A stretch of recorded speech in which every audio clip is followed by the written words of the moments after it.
Assalamualaikum warahmatullahi wabarakatuh. Halo teman-teman, hari ini kita akan mempresentasikan tentang model pengembangan Azure yang akan dibawakan oleh Rini Putri Suryono dan Vina Rahmatika. Apa sih model pengembangan Azure itu? Model pengembangan Azure merupakan akronim dari Analyze Learners, State Objective, Select Methods, Media and Materials, Utilize Media and Materials, Require Learner Participation, dan Evaluate and Revise. Nah, model ini telah diperkenalkan oleh Heinisch, Molanda, dan Russell pada tahun 1989. Pengertian dan tujuan model pengembangan Azure. Model desain pembelajaran Azure ini adalah suatu model desain pembelajaran yang merupakan sebuah formulasi untuk kegiatan belajar mengajar yang berorientasi kelas. Model Azure merupakan jembatan antara peserta didik, materi, dan media. Tujuannya, model ini dikembangkan untuk menciptakan aktivitas pembelajaran yang efektif dan efisien, khususnya pada kegiatan pembelajaran yang menggunakan media dan teknologi. Komponen model desain Azure terdiri dari, Analyze Learner, Set Objective, Select Method, Media and Materials, Utilize Materials, Require Learner, dan Evaluate and Revise. Yang pertama, kita masuk ke Analyze Learner atau analisis pembelajar. Nah, tujuan utama dalam menganalisa pendidik dapat menemui kebutuhan belajar siswa yang urgent atau penting sehingga mereka mampu mendapatkan tingkatan pengetahuan dalam pembelajaran secara maksimal, karena tidak semua peserta didik itu kan pemahamannya sama. Jadi kita perlu menganalisis sebagai calon pendidik, kita perlu menganalisis pembelajar yang meliputi 3 faktor ini dari diri pembelajar, yaitu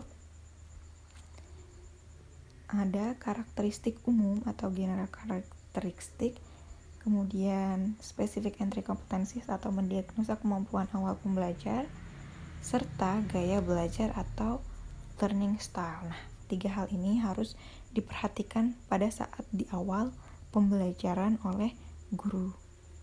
Selanjutnya yaitu state standards and objective, menentukan standar dan tujuan. Tahap selanjutnya dalam Azure atau model Azure adalah merumuskan tujuan dan standar. Dengan demikian, diharapkan peserta didik dapat memperoleh suatu kemampuan dan kompetensi tertentu dari pembelajaran. Dalam merumuskan tujuan dan standar pembelajaran, perlu memperhatikan dasar dari strategi, media, dan pemilihan media yang tepat. Kemudian, terdapat alasan mengapa penting merumuskan tujuan dan standar dalam pembelajaran. Yang pertama, rumusan tujuan yang jelas dapat digunakan untuk mengevaluasi efektivitas keberhasilan proses pembelajaran.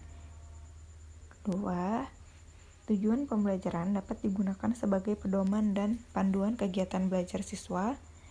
Ketiga, tujuan pembelajaran dapat membantu dalam mendesain sistem pembelajaran. Keempat, tujuan pembelajaran dapat digunakan sebagai kontrol dalam menentukan batasan-batasan dan kualitas pembelajaran. Selanjutnya yaitu select strategies teknologi media and materials atau memilih strategi teknologi media dan bahan ajar.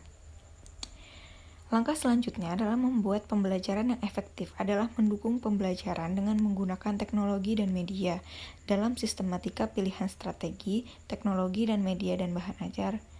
Pemilihan strategi pembelajaran disesuaikan dengan standar dan tujuan pembelajaran. Selain itu juga memperhatikan gaya belajar dan motivasi siswa yang nantinya dapat mendukung pembelajaran. Nah, strategi pembelajaran dapat terlebih dahulu menentukan metode yang tepat. Berikut ini adalah beberapa metode yang dianjurkan untuk digunakan atau beberapa metode yang relate dengan pengembangan Azure ini. Yang pertama yaitu belajar berbasis masalah atau problem-based learning. Kedua yaitu belajar proyek atau belajar berbasis project-based learning. Yang ketiga yaitu belajar kolaboratif. Nah, materi selanjutnya akan disampaikan oleh Rini Putri Suryono. Selanjutnya adalah pemilihan media. Media berasal dari kata medius yang berarti tengah, perantara, atau pengantar. Media pembelajaran adalah perantara yang digunakan dalam proses pembelajaran untuk mencapai tujuan pembelajaran. Fungsi dari media pembelajaran adalah untuk memperjelas penyampaian informasi sehingga memperlancar dan meningkatkan proses dan hasil belajar. Peran media pembelajaran diantaranya adalah untuk memilih, mengubah, dan merancang bahan ajar. Media yang dipilih harus sesuai dengan tujuan pembelajaran, bahan pembelajaran, metode mengajar, ketersediaan alat yang dibutuhkan, karakteristik peserta didik dan pengajar, minat dan kemampuan peserta didik, serta situasi pengajaran yang sedang berlangsung.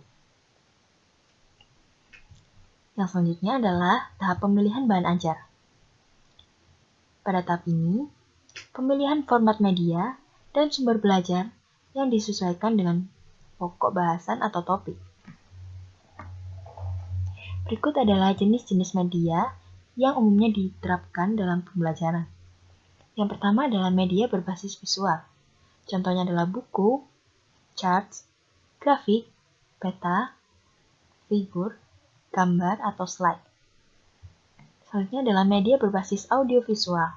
Contohnya adalah video, film, slide, yang di dalamnya terdapat audio, juga televisi.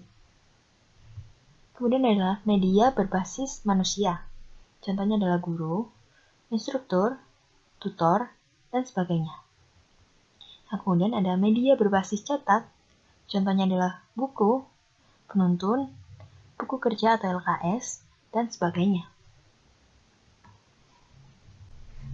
Komponen berikutnya dalam desain Azure adalah U atau Utilize Materials, yang artinya adalah pemanfaatan metode, media, dan bahan ajar. Dalam memanfaatkan metode, media, dan bahan ajar, perlu dilakukan dengan beberapa tahapan. Yang pertama adalah preview atau meninjau kembali metode, media, dan bahan ajar yang akan digunakan. Yang kedua adalah prepare, yaitu menyediakan atau menyiapkan metode, media, dan bahan ajar yang akan dilaksanakan. Yang ketiga adalah prepare environment atau mempersiapkan lingkungan belajar. Dalam hal ini, berarti mempersiapkan sarana dan prasarana serta fasilitas yang dapat menunjang proses pembelajaran. Yang keempat adalah prepare the learner atau mempersiapkan peserta didik agar dapat terlibat aktif selama kegiatan pembelajaran. Dan yang kelima adalah prepare the learning experience atau mempersiapkan pengalaman belajar. Dalam hal ini mencakup kondisi dan strategi pembelajaran. Komponen selanjutnya adalah R atau Require Learner Participation, yaitu partisipasi dari para peserta didik. Dalam proses pembelajaran, diperlukan keterlibatan aktif dari para peserta didik. Dengan terlibat aktif, mereka akan lebih mudah mempelajari dan memahami materi pembelajaran. Contoh cara yang dapat diterapkan agar siswa dapat terlibat aktif adalah dengan pemberian latihan, berupa latihan soal dan sebagainya. Selain itu, juga dapat digunakan alat bantu berupa komputer, internet, atau dilakukan diskusi kelompok, sehingga dapat meningkatkan partisipasi aktif dari para peserta didik. Setelah peserta didik aktif melakukan pembelajaran, maka akan diberikan umpan balik berupa pengetahuan atau penguatan materi oleh guru tentang hasil belajar yang akan memotivasi siswa untuk mencapai prestasi belajar yang lebih tinggi. Komponen terakhir dalam desain Azure adalah E atau Evaluate and Revise, yaitu penilaian dan revisi. Evaluasi dilakukan untuk mengukur tingkat pengetahuan yang dicapai oleh siswa sesuai dengan tujuan pembelajaran dan keseluruhan proses pembelajaran termasuk dampak dari penggunaan media dan teknologi yang telah diterapkan. Jika terdapat kelemahan atau kekeliruan, termasuk terhadap bahan ajar, maka perlu dilakukan revisi. sebagai persiapan untuk pembelajaran berikutnya. Tujuan dari penilaian ini adalah untuk menilai efektivitas pembelajaran dan juga hasil belajar dari siswa. Kemudian untuk mengukur tingkat pemahaman siswa terhadap materi yang telah dipelajari. Juga untuk memperoleh gambaran lengkap tentang kualitas program pembelajaran. Dan juga untuk menganalisis proses pembelajaran yang perlu ditingkatkan atau direvisi untuk meningkatkan kegiatan pembelajaran selanjutnya.